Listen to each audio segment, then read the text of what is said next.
Welkom jongens, all the way from Kenia in Uggelen, vlakbij Apeldoorn. We zijn hier op bezoek bij familie Burggraaf.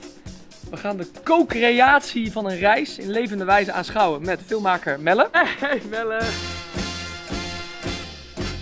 Welkom. Hallo. Ja, hij draait al. Hallo. Zit er een paar?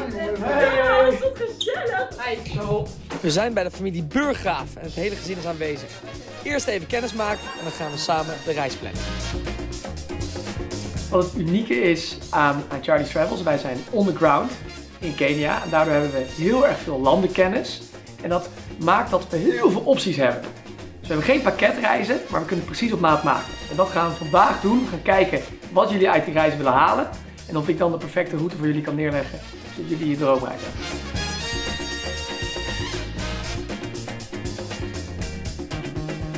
Wim, ik begin bij jou. Ik schrijf ze gewoon even op.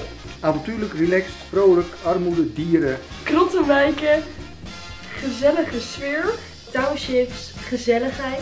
Ja, kijk, als ik dus heel veel van deze dingen hoor, dan lijkt het me heel leuk om jullie daar dan een objectiever beeld van te gaan geven tijdens zo'n reis. Oké, jongens, de volgende vraag.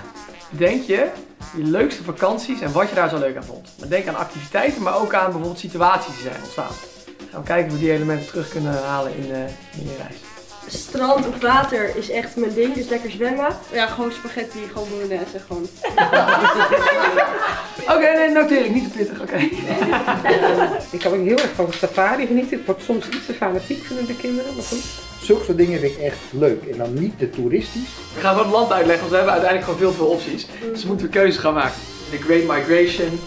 En die dieren die trekken heel het jaar, trekken zo een rondje door het park. En dan in juli, augustus zitten ze hier in het Keniaanse gedeelte. En dan kun je ook in 6 uur tijd de berg op hiken. Ik zou dan 2 nachten daar naartoe gaan. Ga je ook achter op motoren, ga je de buitenkrater over. Bezoek je lavagrotten.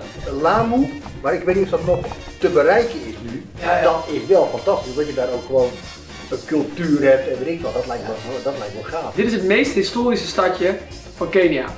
En hier wonen denk ik 200.000 mensen. Je hebt geen auto's op het eiland, mensen rijden op ezeltjes.